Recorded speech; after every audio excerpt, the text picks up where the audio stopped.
Salam kerahiman. Hari ini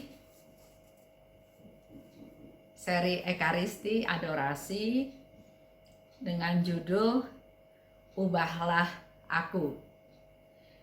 Kita bisa lihat dari nomor 908. Oh Yesus, betapa sedihnya hatiku menyaksikan orang-orang berdosa yang malang. Yesus, berilah mereka tobat dan penyesalan. Ingatlah akan sengsaramu yang pedih itu. Ini satu ungkapan doa dari Suster Faustina yang dia sangat sedih ya, sedih melihat orang-orang berdosa, khususnya pendosa yang malang. Pendosa yang malang itu salah satu contohnya, dia sudah tahu dia berdosa. Kalau dia lakukan itu, dia berdosa. Tapi dia nggak bisa lepas dari dosa tersebut. Oleh sebab itu, Suster Faustina berdoa pada Yesus, Yesus, tolong beri mereka pertobatan dan penyesalan, supaya mereka itu diberi pencerahan, supaya mereka itu sadar. Dan Suster Faustina ingat, segala macam sengsara yang Yesus alami justru adalah untuk menebus mereka-mereka semua, supaya jangan berdosa lagi, supaya mereka juga memperoleh hidup kekal. Contoh ya, saya juga pernah cerita, ada seorang ibu, dia katakan kepada saya, Bu Esther, saya itu dosa besar. Ya saya tanya, dosa apa? Kok dia bisa menyimpulkan bahwa dia berdosa besar? Dia katakan bahwa dia, dalam tanda kutip ya, mengambil suami orang lain. Karena laki-laki tersebut masih punya istri, masih punya anak. Tapi nggak tahu bagaimana caranya, sekarang si laki-laki ini sudah tinggal sama dia. Seolah-olah ya jadi suami dia. Dia tahu dia berdosa, dia tahu dia mengambil suami orang lain, dia tahu dia salah. Tapi dia bilang, saya nggak bisa lepasin si laki-laki ini. Saya mula-mula pikir karena perempuan ini hidup dari si laki-laki tersebut. Ya karena mungkin dia nggak punya nafkah, dia butuh hidup, makanya dia berharap hidup dengan laki-laki tersebut. Tapi yang ternyata yang terjadi justru malah sebaliknya. Justru laki-laki itulah yang dalam tanda kutip numpang hidup sama dia. Jadi tanpa laki-laki itu dia sebetulnya bisa hidup sendiri, dia bisa mencari nafkah sendiri, dia bisa punya penghasilan. Tapi ya itu yang menjadi satu pertanyaan besar saya. Dia tahu dia berdosa, dia tahu bersalah, tapi kenapa dosa itu masih dia pertahankan? Pasti ada sebab-sebab yang lain ya, tapi saya nggak mau cerita di sini. Itu adalah pendosa yang malang menurut saya. Dia sudah tahu berdosa, tapi dia tetap melakukan. Dan Suster Faustina sedih dengan hal tersebut.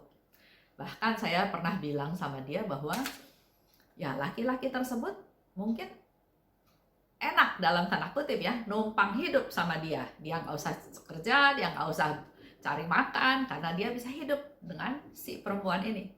Tapi suatu hari ibu harus sadar, suatu hari ibu juga akan tua, ibu juga akan peot. Dan kalau mentalnya si suaminya atau si laki-laki tersebut seperti itu, suatu hari pasti juga akan ditinggal. Yang ada nanti kesedihan, kekecewaan. Nah kenapa hal-hal yang tidak kekal, hal yang sifatnya sementara, kok dipertahankan? Itu yang saya masih nggak bisa ngerti ya. Dia sudah tahu dia berdosa, tapi dia tidak bisa melepas dosa tersebut. Suster Faustina sedih, Suster Faustina berdoa pada Yesus, mohon supaya orang-orang seperti itu diberi pertobatan dan penyesalan. Diberi satu sudut pandang yang lebih luas. Hidup di dunia ini sementara. Berapa tahun lagi? Berapa puluh tahun lagi? Dan setelah itu akan ada pengadilan. Dia mengambil suami orang, pasti merugikan, menyusahkan, menyedihkan si istri dan anak-anaknya yang dia tinggalkan. Mungkin si istri juga tidak ngeluh dalam tanda kutip ya, tidak ngomel, tidak ngeluh, tapi Tuhan tahu penderitaan si istri, Tuhan tahu isi hati si istri ini. Karena Tuhan lebih memperhatikan orang-orang yang menderita, yang dirugikan. Lanjut ya. Aku mengenal kerahimanmu yang tidak terbatas. Dan aku tidak tahan bahwa suatu jiwa yang telah kau tebus dengan harga yang begitu mahal akan binasa. Itu kepedulian Suster Faustina, tapi juga sebetulnya menjadi kepedulian kita semua. Kita semua manusia berdosa. Sudah ditebus oleh Yesus dengan darah yang sangat mahal, bahkan sampai dia harus wafat di kayu salib. Sudah ditebus dengan harga yang begitu mahal, kan sayang kalau ternyata akhirnya jiwa tersebut akan binasa. Yesus, berikan kepadaku jiwa orang-orang berdosa. Biarlah kerahimanmu beristirahat dalam diri mereka. Itu yang diminta oleh Suster Faustina. Berikan kepadaku jiwa-jiwa orang berdosa. Untuk dia doakan, untuk dia mungkin berdoa silih, mati raga, puasa, melakukan perbuatan baik, dan banyak hal yang dia mau lakukan untuk menyelamatkan jiwa-jiwa tersebut. Ambillah segala sesuatu yang ada padaku, tetapi berikanlah jiwa-jiwa itu kepadaku. Suster Faustina melakukan tawar-menawar ya, barter sama Yesus. Yesus, kamu ambil apa aja yang ada dalam diri saya. Apa saja boleh diambil, asal engkau memberikan jiwa-jiwa kepadaku. Aku ingin menjadi hosti kurban bagi orang-orang berdosa. Biarlah kulit tubuhku menyembunyikan persembahanku ini, sebab hatimu yang maha kudus juga tersembunyi di dalam hosti. Padahal engkau adalah korban yang hidup. Ini juga kembali lagi suatu offering, suatu tawaran, suatu persembahan dari Suster Faustina kepada Tuhan Yesus. Ambil apa aja yang ada dalam diriku, biar semuanya tersembunyi. Nggak ada yang bisa lihat apa yang dilakukan oleh Suster Faustina untuk memenangkan, untuk mendapatkan jiwa-jiwa tersebut. Sama seperti yang Suster Faustina katakan, Yesus juga tersembunyi di dalam hosti. Padahal Yesus pun hidup. Ubahlah aku menjadi dirimu sendiri, oh Yesus, sehingga aku dapat menjadi korban yang hidup dan menyenangkan bagimu. Penyerahan diri, suatu persembahan, suatu offering ya, persembahan kepada Tuhan, supaya Tuhan merubah diriku, kata Suster Faustina, supaya menjadi seperti dirimu Tuhan, menjadi korban, mau dipersembahkan. Seperti kita kalau tahu dalam doa Koronka dengan jelas ya, kita tahu Bapa yang kekal, ku persembahkan tubuh dan darah, jiwa dan kealahan putramu yang terkasih Tuhan kami Yesus Kristus.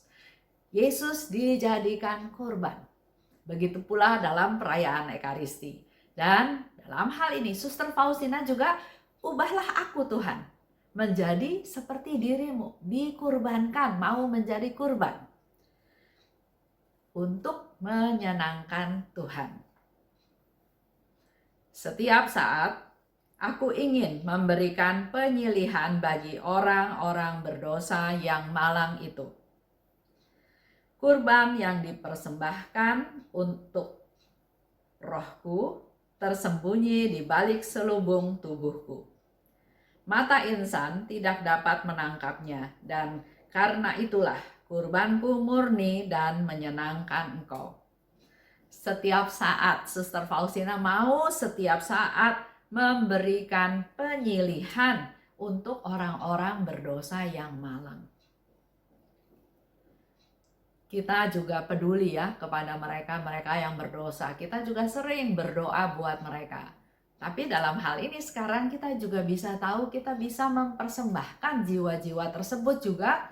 Mohon supaya Santa Faustina juga berdoa syafaat buat jiwa-jiwa yang sedang kita doakan. Dikatakan biarin orang lain nggak usah bisa lihat. Karena dia memang mau kurbannya itu murni dan menyenangkan Tuhan. Menjadi satu refleksi buat kita semua. Kalau kita memberikan persembahan, menjadi silih, berdoa, berkurban untuk orang lain, juga berharaplah seperti Suster Faustina supaya apa yang kita lakukan itu orang lain nggak lihat, tersembunyi. Itulah yang dikatakan karena kurbanku murni. Kita melakukan segala sesuatu bukan untuk memperoleh pujian, untuk memperoleh terima kasih, untuk mendapat pengakuan. Wah, pelayanannya hebat. Wah, luar biasa karya Tuhan dalam dirimu. Suster Faustina nggak mau ada hal-hal tersebut.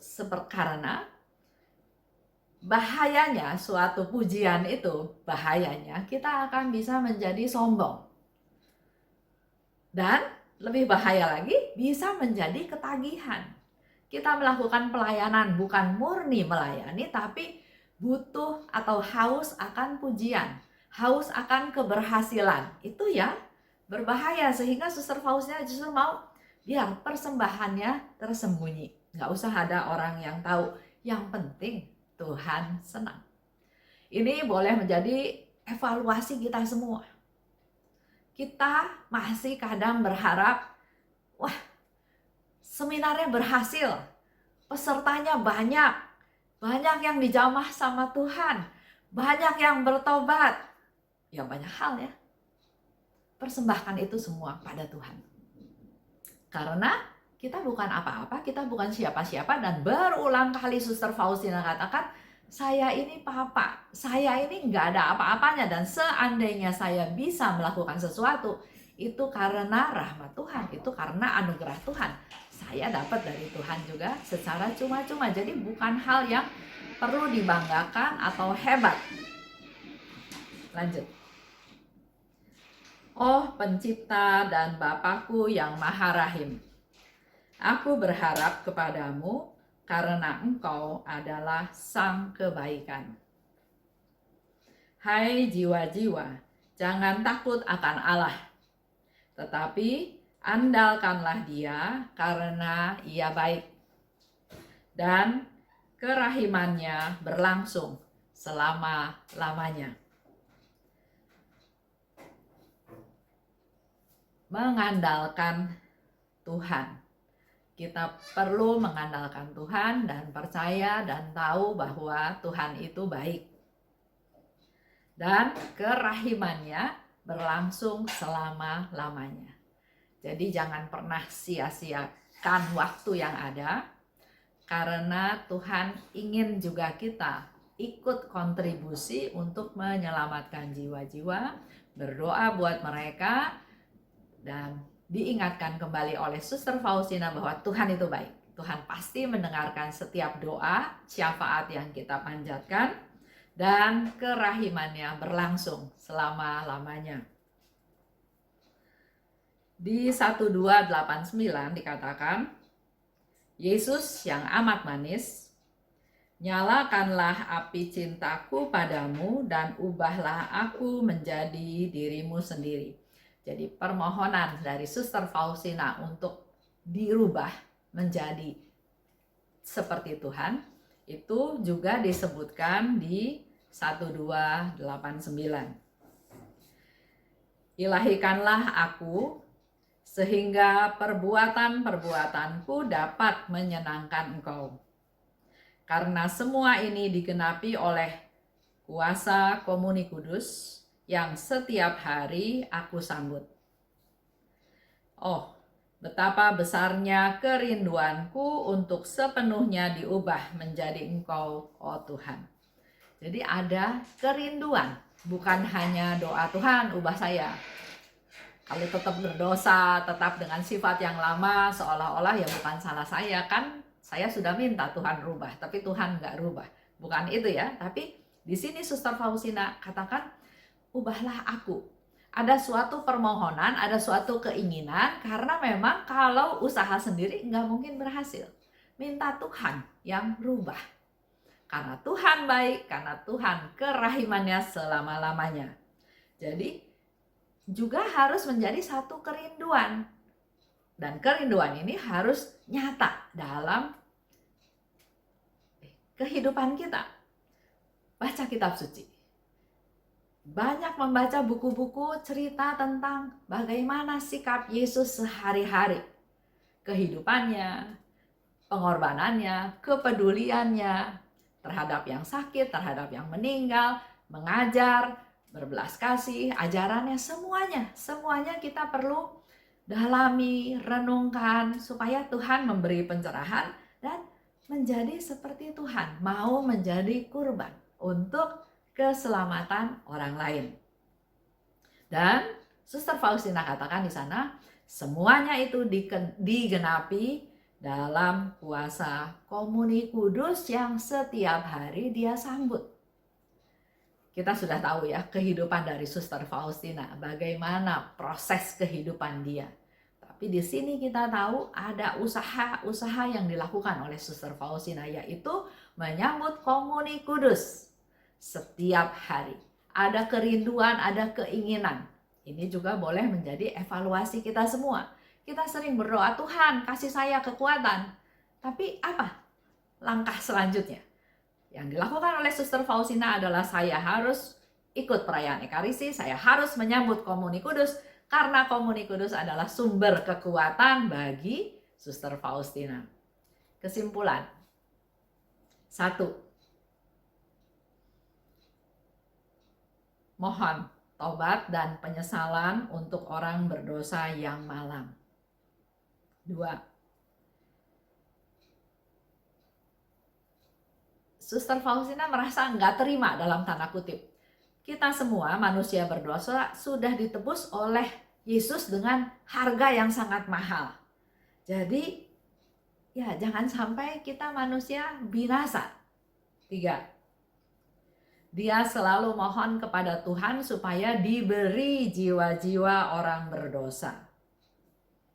Dia minta ya, supaya Yesus bisa beristirahat dan supaya kerahiman Tuhan juga ada dalam diri orang-orang berdosa tersebut.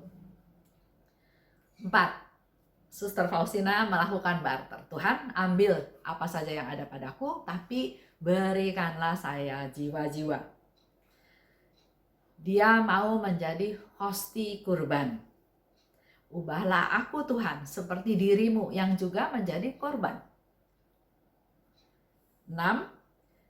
Yesus ada ya dalam hosti. Kelihatannya kecil, tidak beragi, tapi di dalam hosti itu ada Yesus yang hidup. Yesus sebagai korban yang hidup ada dalam hosti, seperti cerita saya beberapa waktu yang lalu tentang Teresia Neumann, di mana selama 40 tahun dia hanya hidup dengan konsumsi hosti tersebut. Hosti kudus itu betul-betul makanan. 7. Suster Faustina mau setiap saat menjadi silih untuk orang berdosa yang malang. 8. Dia mau apa yang dilakukannya sebagai satu persembahan yang murni, yang tersembunyi, yang gak kelihatan sama orang lain dan menyenangkan Tuhan. Jadi dalam hidup kita sehari-hari juga, kalau kita memberikan persembahan, boleh evaluasi. Apakah persembahan saya murni? Apakah ini menyenangkan Tuhan? 9. Andalkan Tuhan. Tuhan itu baik dan kerahimannya berlangsung selama-lamanya. Terima kasih, salam kerahiman.